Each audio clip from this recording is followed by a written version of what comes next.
everyone. Good evening. My name is Alpha Mao, and it is my pleasure to welcome you here this evening. I would like to thank you all for joining us for the final English evening this semester about writing and wellness. I'm sure most of you here are interested about how to cultivate your mental life, and it is our honor to have two guests over here to share some tips with us. The first one is Michael O'Sullivan, our professor from English department, an Irish novelist with his latest novel, Lockdown Lovers, and an American poet and playwright, J Hamilton, and his latest work is the Blue Book over here. You can, if you're interested, you're very welcome to come here and take a look at it. It is named The Hummingbird Sometimes Flies Backwards. So before I pass the floor to them, as our past practice, we will have a Q&A session with gifts near to the end of the sharing. So please join us and don't pay attention to the sharing. Thank you.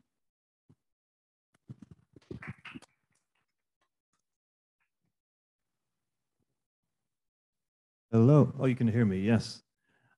Well, I'd like to thank Alva for that wonderful introduction, and I'd like to thank Jason and the Language and Cultural Committee for inviting us to be here tonight. And it's really great to get to have this opportunity to talk to you about writing and wellness.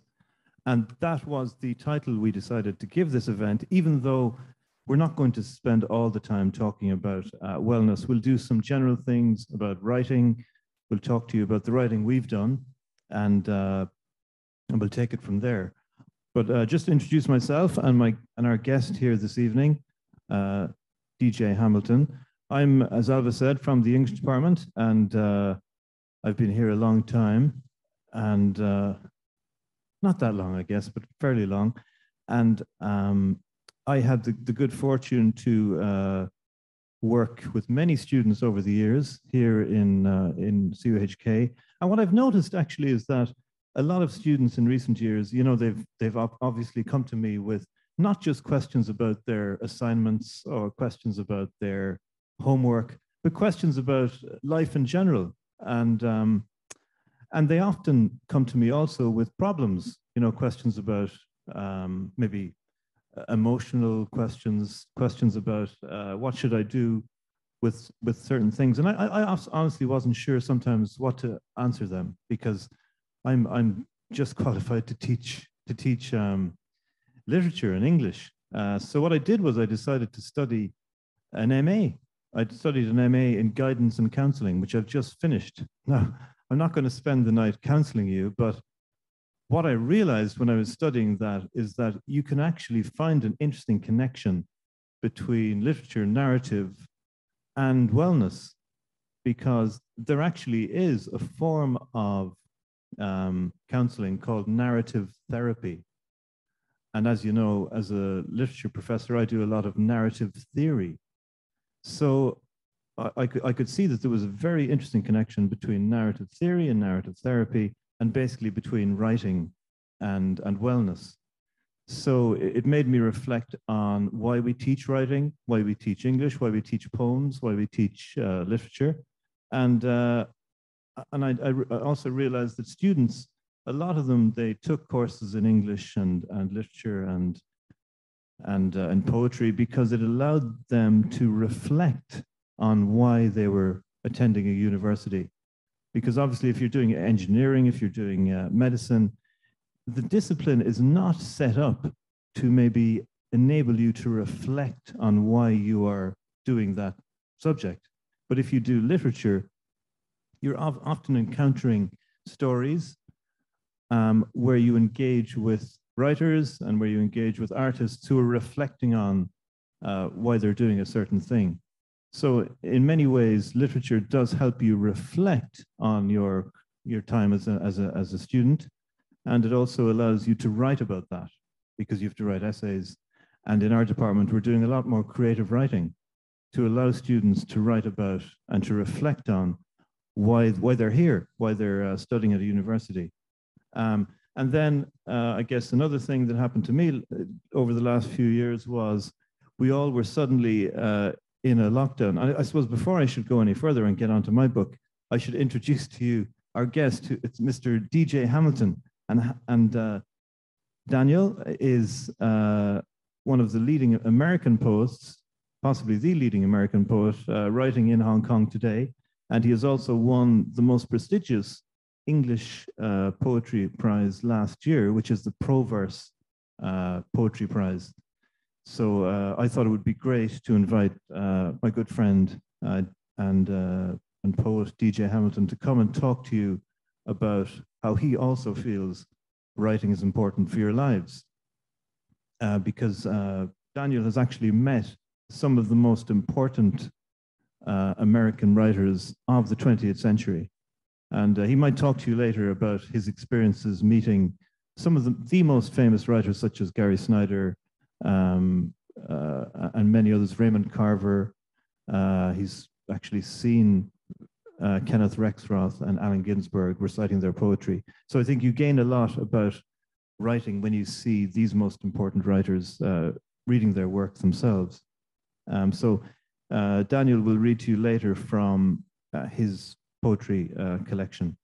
But I thought what I would just do, first of all, before I hand you over to Daniel, is just read you a brief extract from the book that, the novel that I published last year, which is called Lockdown Lovers. And it's a book, a lot of it is set in this university in CUHK, because there's a fictional academic in the novel. So what the book actually puts into action and puts into practice, I suppose, is it sets up a character who's reflecting on why he is here in Hong Kong and why he is teaching. Because during lockdown, we weren't allowed to teach because everybody was at home on Zoom. And then, of course, in 2019, we were also had no classes. So as a teacher, you begin to wonder, why am I here? You know, what's the point of being a teacher if I can't teach? Or what's the point of being a student if you can't attend a class? So I put that into the novel. I have this fictional academic who's reflecting on his role in Hong Kong, in society. And would you like to hear a little extract? Yeah. Sorry, I can't hear you. Would you like to hear a little extract? Sorry, I still can't hear you. I can, don't worry. That's just a little a ploy I use sometimes to check if students... What do you think? Yeah, I'll hold. Oh, yes, yeah. Let's see if I can. There's... I don't want to spill your tea. Maybe I'll put this over. There, Is that okay. better? Let's try it there now. Very good. There it is. Oh, it's easier now, yes. So this is just one short page from page 209 of the novel, and it's talking about what it's like to be on a campus that is completely empty. So I don't know if you remember it, but you were probably at home, but we had to come in sometimes to walk around CUH campus, and it was completely empty. And you start to wonder, you know, what should I do in an empty university? So this is the academic, the teacher, kind of reflecting on this. Here it goes. I go into the empty campus to teach online. Sometimes at twilight, I'll stand outside a university building built for thousands, and there won't be a soul passing. The vast concrete forms are like monuments to a way of life. When I stand back against the railings on the roof of the Fung King Hei building to get a panoramic view of the campus as it spreads out over the entire hill, the different buildings rise like tombstones in a forgotten sanctuary. The gentle hiss of a building of air conditioners calls to the breeze blowing in off the Taipo Road, Taipo Do, and I can almost hear the hollow buildings reverberate with their emptiness. I know that it will be like this for a long time, but my learned responses to the environment shape my sense of expectation. And it's like I don't want to register the change. I too don't want to force the issue with myself. On this one, I'd rather be a little wistful, a little idealistic. It comes as a slow burning sense of loss and then a quiet yearning, the realization that everything has changed, a dull ache inside leading you to almost want to groan aloud. Maybe it is a feeling of heaviness that is not yet dread in the face of a slow realization that learned responses must change. that everything you had learned to base hopes and dreams on had shifted. It only caught you occasionally, maybe when you woke early and the house was still dark, or maybe when you were leaving the empty office building and you were already at your car, and you yearned for the simple distractions that meant you wouldn't be at your car so soon. The glance at the group of students passing, the casual greeting and half smile from a colleague as you waited for the lift, the words exchanged as you were leaving the building and you held the door for someone whose face you recognized, but whose name you couldn't recall. The classes have been online now for almost one whole term. Students do their best to communicate, but they feel more conscious of speaking up if their faces suddenly appear on screen, when they speak, or even if their names are highlighted. The lag between speech and the moment of response is noticeable. And in noticing the split second of pause, your courage sometimes leaves you, or you reconsider and think your idea might be better left unsaid. Perhaps the greatest lesson students are being fed through all this to help get them through it, they say, is that we're all finding out that we didn't need people as much as we thought we did. I even see it already in the student essays, especially in essays from students who have told me they suffer from depression. Asked to comment on a story from Wolf about how hanging mirrors in your room can lead to misrepresentations and stereotypes, they argue that it's a story about the need to keep your distance from others. So I decided to write one last piece in the largest lecture theatre we have, put it to some use. We're paying for its upkeep after all. Its emptiness screams memory, potential, and that same sense of expectation. I imagine the voices of a multitude of students rising in chorus. When the vision is over, the vastness of the empty space closes in about me. It resonates at the frequency of my hope, and I want to get those vibrations working through my feet, up along my legs, through my loins, into my gut, and deep into my heart. For they tell me there is nothing either good or bad, but thinking makes it so. The sun has almost set now behind the hills, but I can still hear through the open doors the whine of a lawnmower and the calls of the birds marking the departing light of day. Thank you. So that's a small extract from that, just to show how you can reflect on writing and its meaning for you. So now, without further ado, I'm going to hand you over to my good friend, Daniel Hamilton.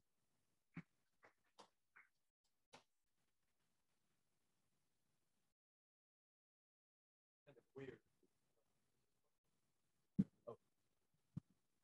Press that button. Test. Oh. Very loud. I'm a little creeped out by seeing a giant picture of myself, so I'll try not to let it throw me too much. So I made a little PowerPoint to talk about why writing and making stories is not some weird, difficult, strange thing that you should have anxiety about, how it's a basic human function. Why do we write? Why do you think we write? He's a writer. I am a writer. Why do you think we write? Why does anybody write? I think it's a kind of instinct that you want to express something out. Yeah. Anybody else that we want to express something? To establish a relationship with someone else. For example, writing a poetry to a woman or a man you like. Well, that's absolutely been true in my case, that I've written love poems to women, but I think most people have this idea that we write for someone else, that we write to communicate out to other people, which is certainly true.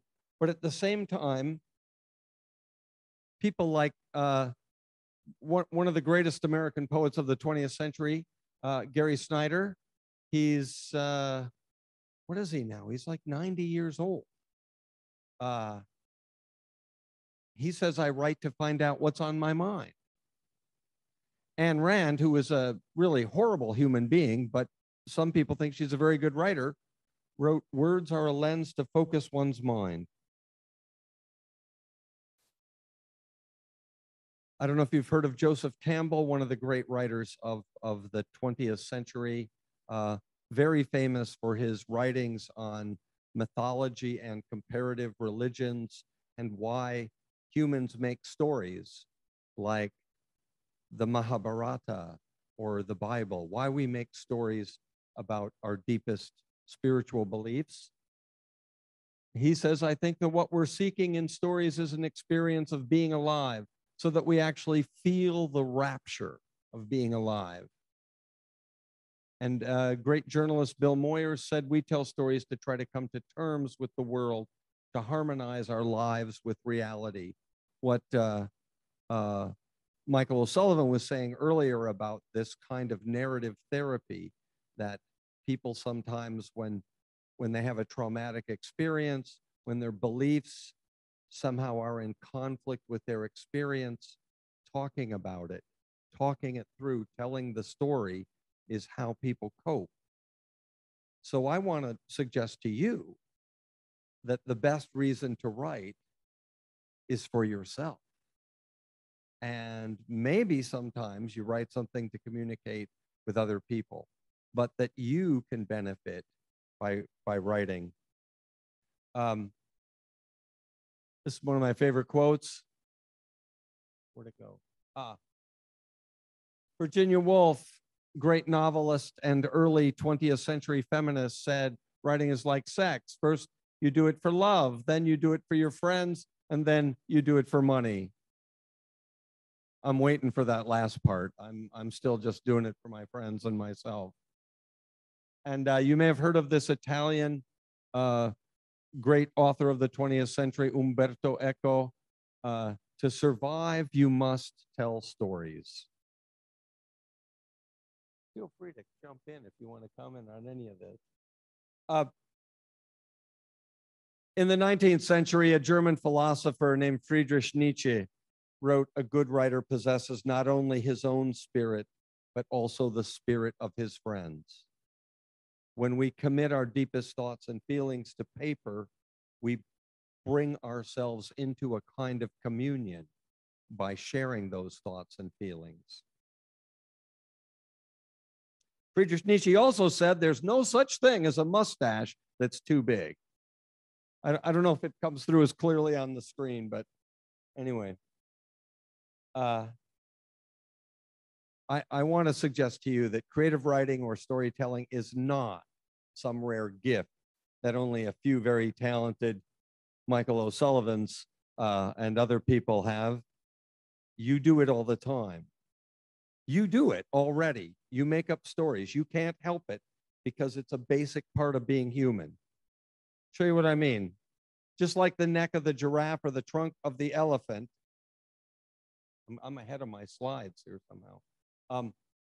Storytelling is a big part of what makes us human. It wouldn't be the giraffe without the neck, wouldn't be the elephant without the trunk. You wouldn't be fully human without stories. So,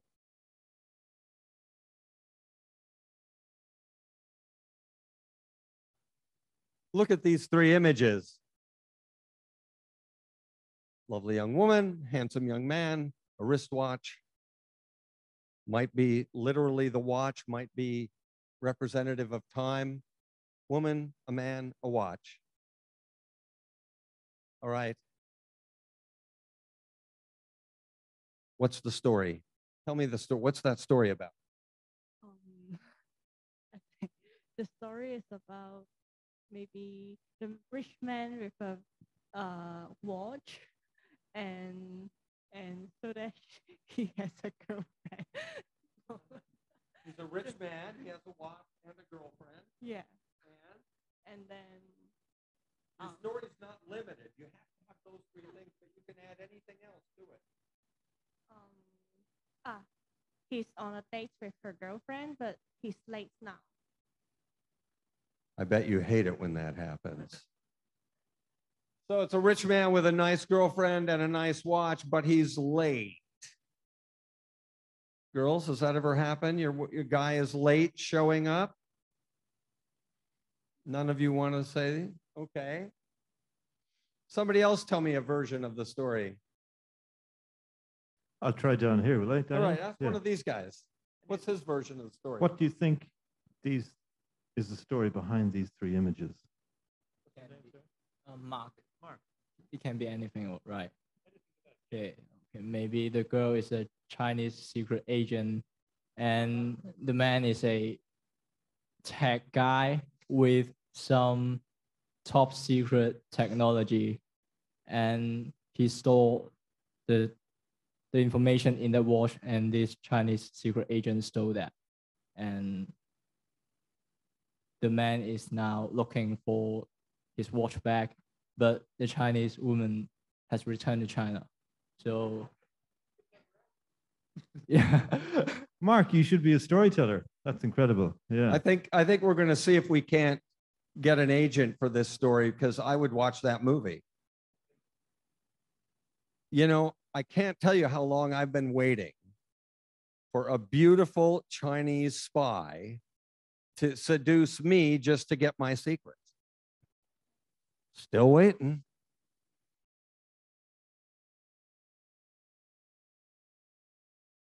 Now, you see, you can't help it. If you see any images, your mind cannot help it. Your mind wants to connect the dots. Your mind wants to make the pictures make sense. Some of you are mathematics majors somewhere. Is that true? Engineers, math? You can't see a group of numbers without trying to figure out what they mean, right? So now, we have the same three pictures, but we've added three pictures. And maybe this goes with this woman being a spy, or maybe we can get a completely different story. I bet somebody here has a completely different story. Somebody? Anybody here? Pick Sorry. someone else. Can you think of a story with these images? Or is it too many images? Your name again?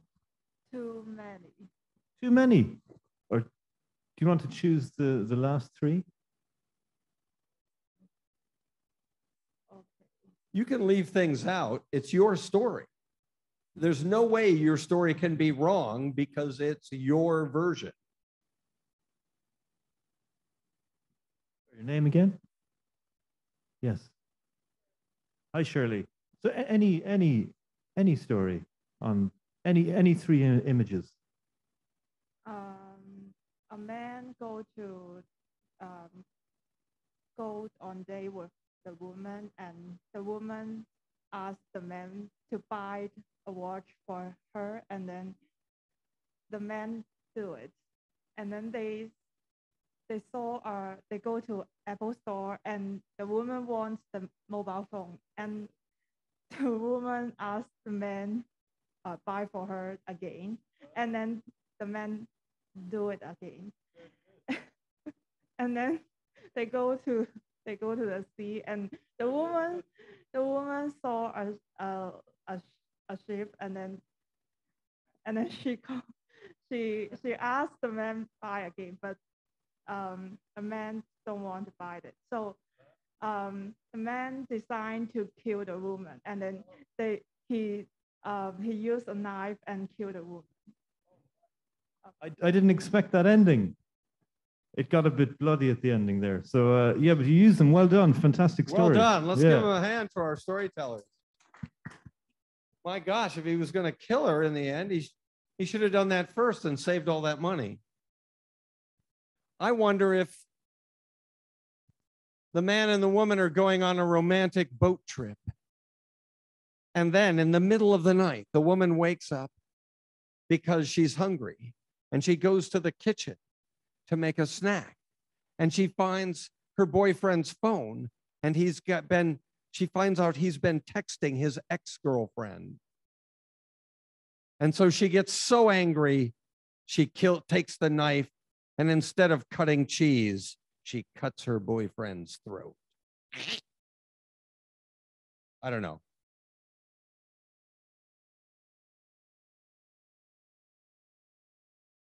Now we have some of the same pictures and some different pictures.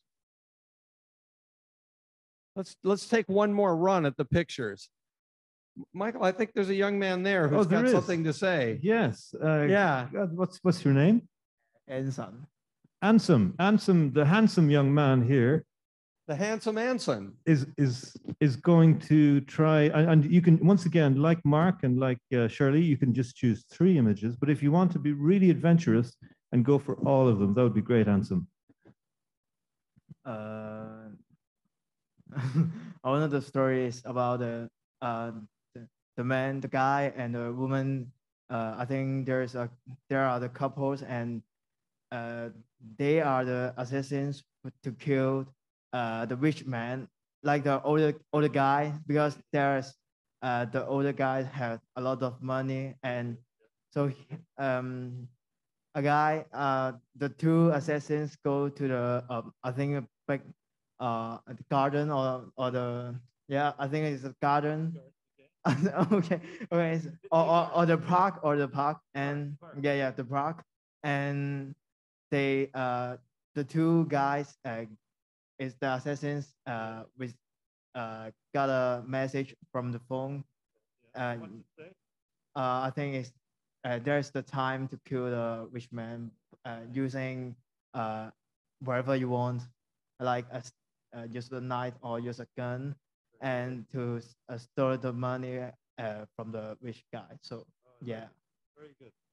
A great detective story. Well done, Ansem. A lot of violence stories. Anybody else see something different with this story?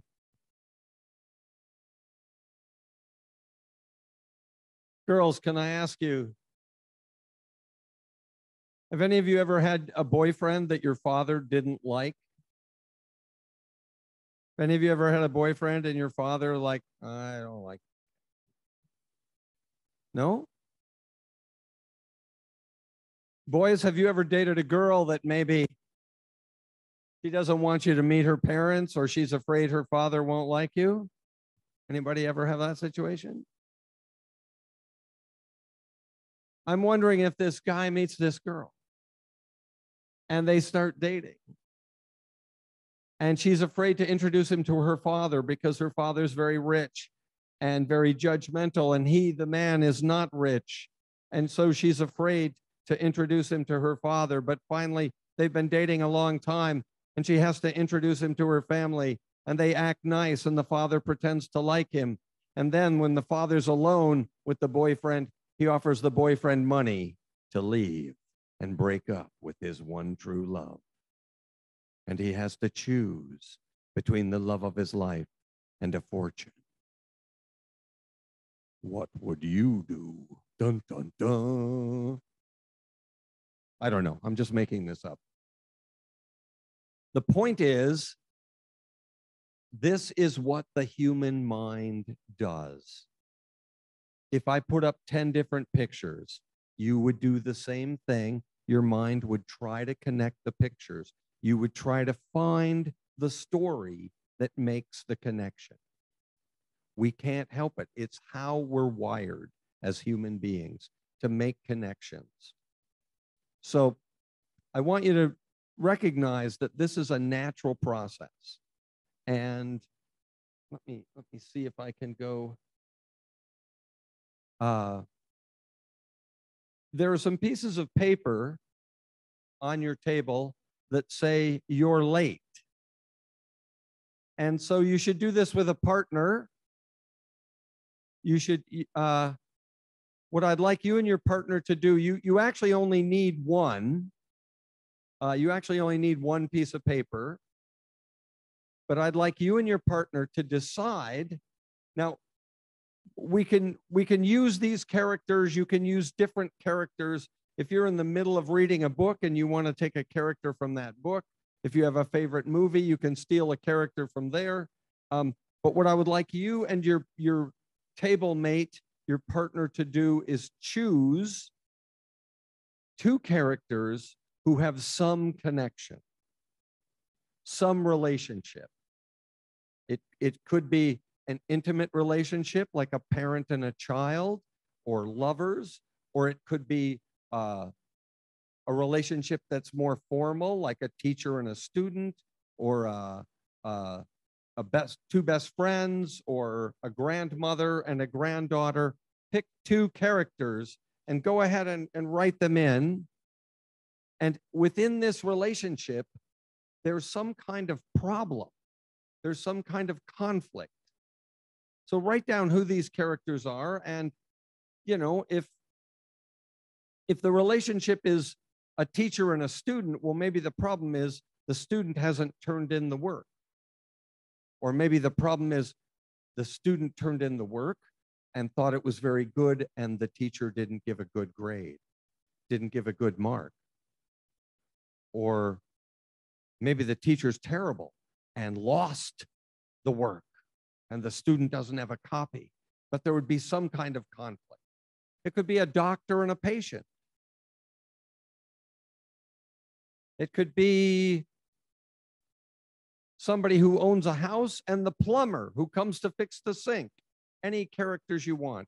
Write down those characters, write down the conflict, and now start this conversation.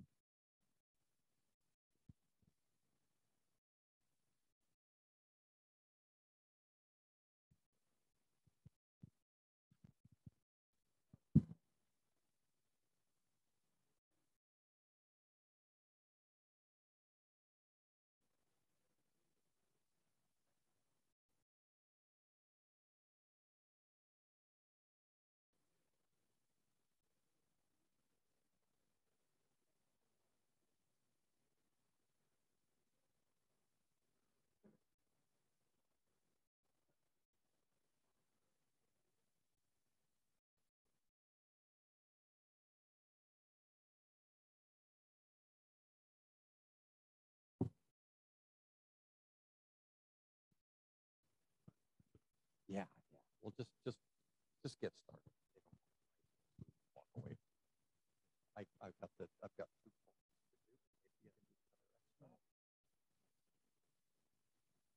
But I don't know. It's going fairly well.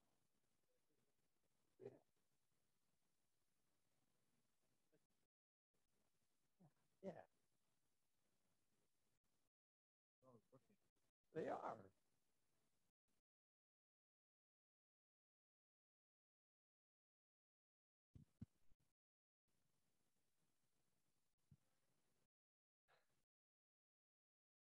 Go ahead and write down your characters, write down their relationship, and then one of them is late to meet the other one, and they don't even have a good excuse. They say, I was held up. Well, what does that mean?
So guys,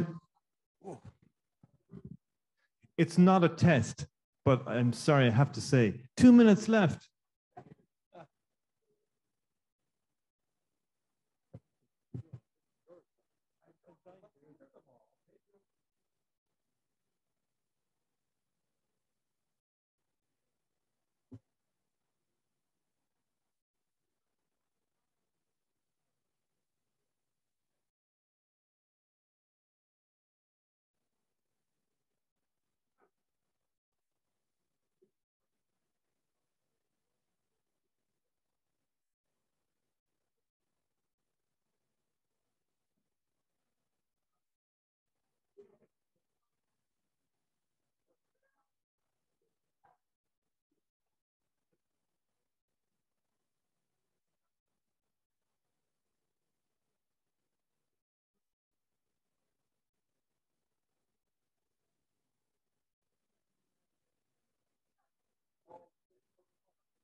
Guys, people are nearly finished, so I can't wait to hear these.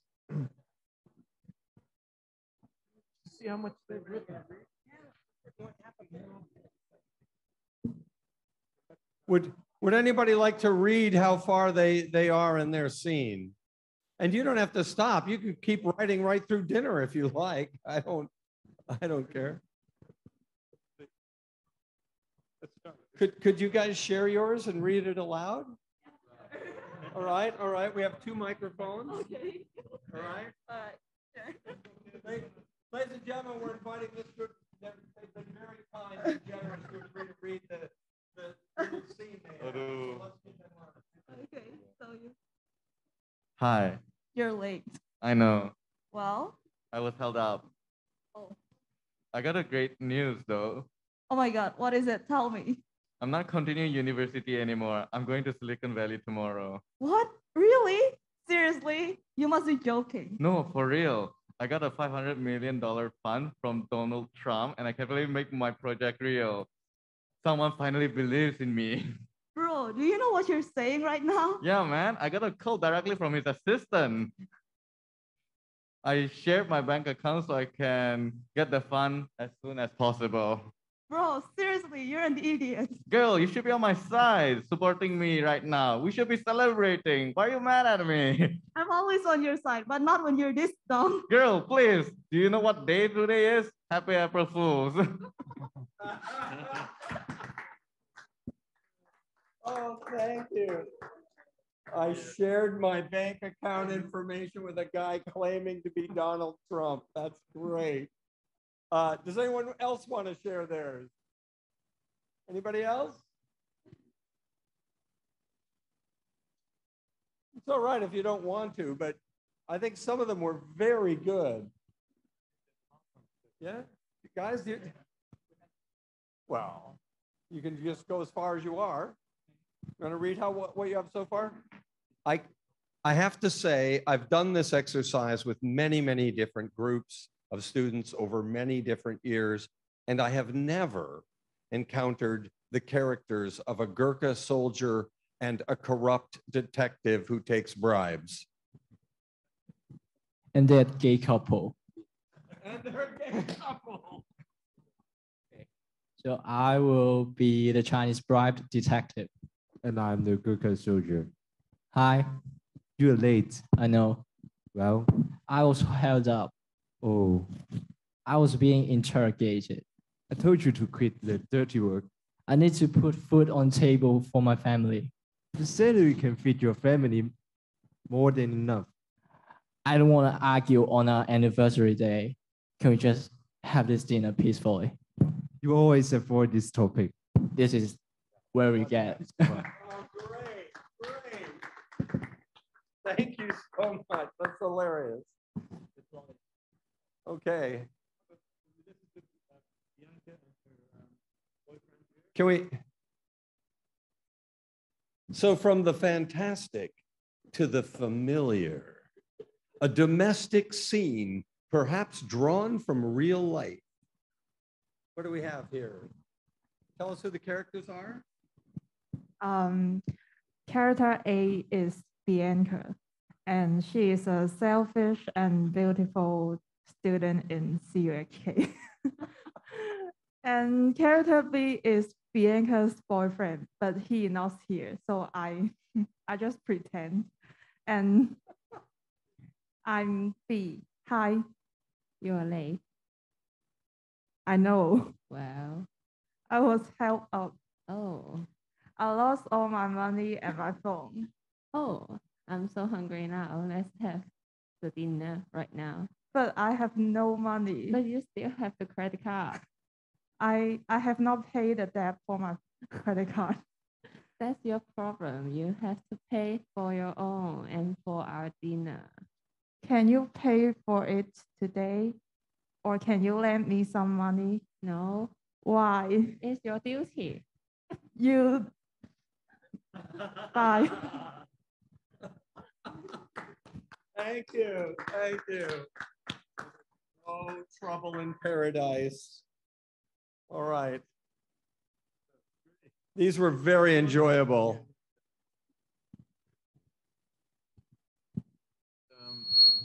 Sorry. We can listen to the rest of them later, but I think we should probably now listen to some of the wonderful poetry of DJ Hamilton. I'm going to give you an example of a different kind of writing.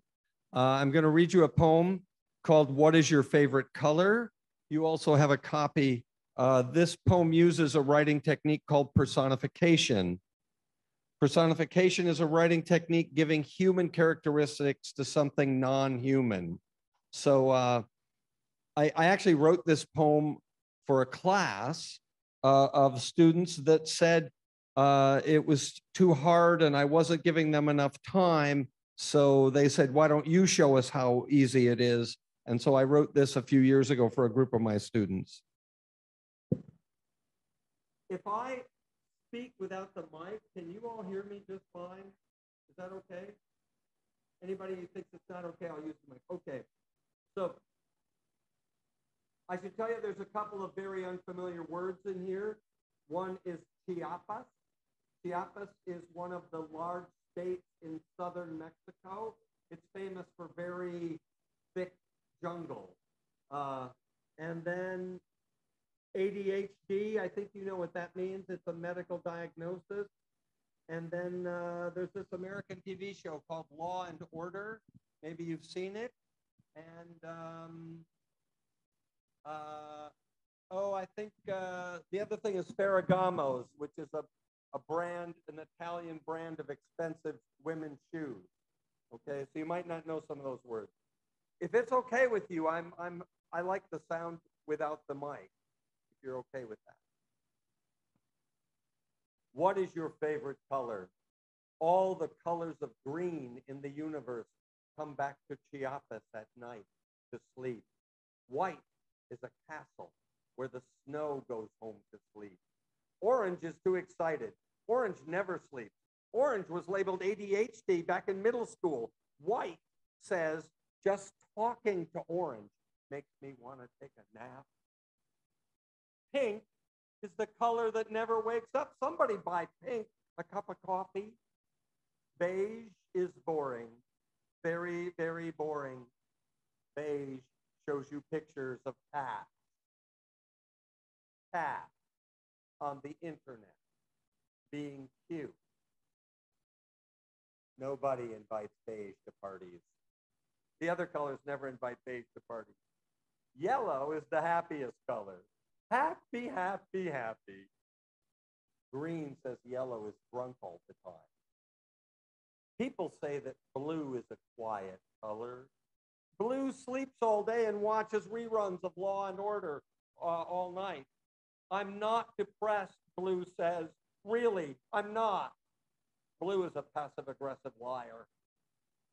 Black is not antisocial. Black just wants to have fun, really. Black is just busy. It's ink, mostly. All those books, papers, magazines, and Black is very, very busy and is not impressed that you just love the new Kindle. Brown works hard too, but never gets the credit she deserves. Royal Blue just loves her new Ferragamos. She doesn't understand why people say she's stuck up. It's not like we're that rich, she tells her driver. Nobody likes her. Purple is sexy. Purple is fun. Everybody loves purple. There's a rumor that purple is bisexual. You fall head over heels for purple the first time you meet. Oh, love. You move in together. Then purple quits her job and you discover purple is bipolar and a thief. Red is everyone's favorite color. Some people just don't know it yet. Oh, thank you. Thank you. Are any of you planning to become teachers? Well, you've made a good career choice. Why not? Good for you. Anyway, I'll close. This will be my last thing, and then I'll leave you to more writing and your wonderful food and conversation. By the way, both of those poems are in my book, which is for sale.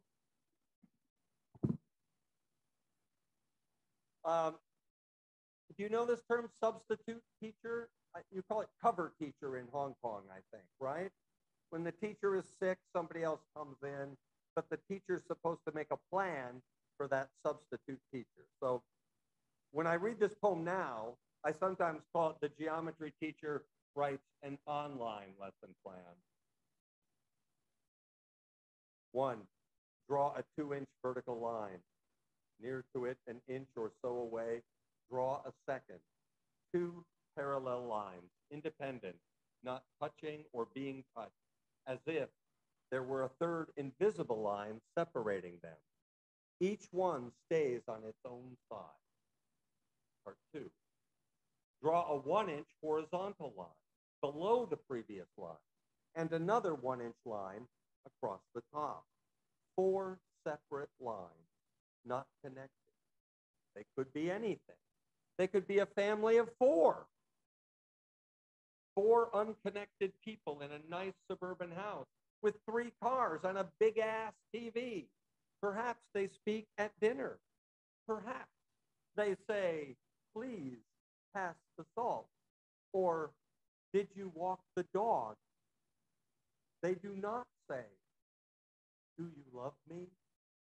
They do not say, is there a God? Why do we exist?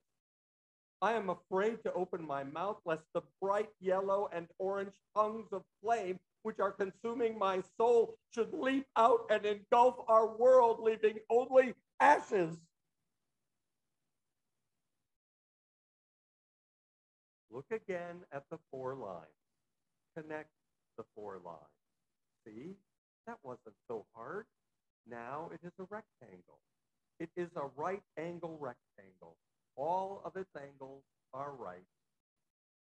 It could represent a happy family, all together and connected in their cozy home. Yes, 4 lines could be a cozy home that keeps a family safe and warm. No, it is not a happy family or a home. It is 4 lines on a page. It is only 4 lines, and in the center, it is empty. Thank you very much for your kind attention. Thank you. I thank you so much for inviting us, and I thank you so much for your wonderful participation. I've really enjoyed hearing you and your ideas. And I hope from this night you take away maybe the idea that writing could be joyful and fun and entertaining and not just work for you. Anyway, parting words? Dr. Sullivan? Thank Daniel for coming this evening and sharing his poetry with you. And thanks to Jason as well for organizing the whole evening.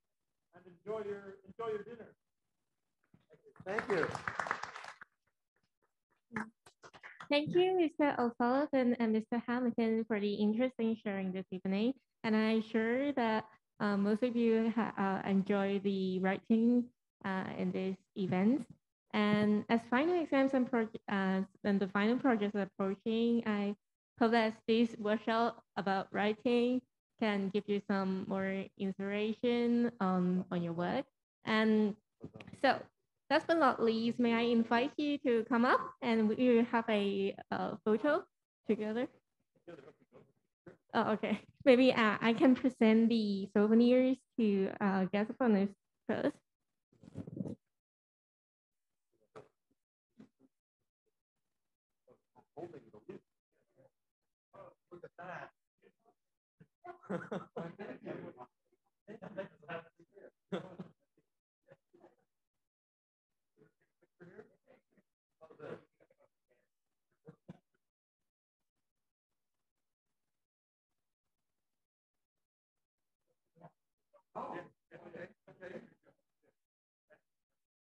Jacket, okay. Yeah, okay, very good. Okay. Thanks so much. This is brand new college jacket. Oh, Always. Yeah. Oh, wow. This is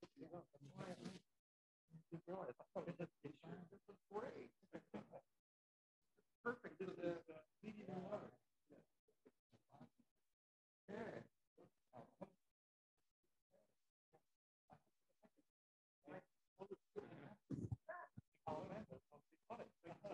All right. Okay. Very good. 3, 2, 1. One more. 3, 2, 1. Okay. Okay. Just one. 3, 2, 1. One more. Okay. Thank you very much. Thank you. Wow, So this is really now nice. is the moment for the group photo. Yes, may you guys please come forward and we can take a photo together. We're going to make a group photo. Yeah. Yeah, this is great. I'm very happy.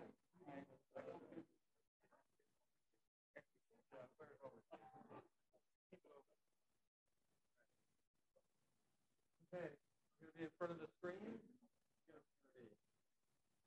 Okay. People behind us,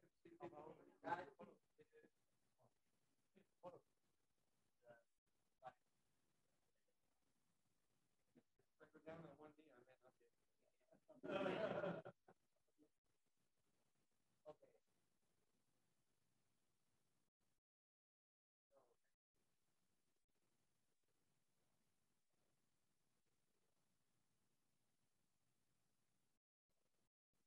Thank you. Thank you very much. Great story. Thank you. I think you guys should go back and finish those stories. They're great. Daniel, would you like to? And now may I once again invite you to fill in the feedback form over here. So you may scan the QR code and give us some feedback on the events today. It looks almost like a kind of passion. It's a wonderful. We call that a one-stop cat. Yeah. I'm very familiar with this from Japanese monks. I haven't seen this in China before. Oh, wait, I think I got. Michael, I picked up yours. Oh, yes, yours. You have enough space. Oh, that was yours too. Okay, thank you so much. Sorry.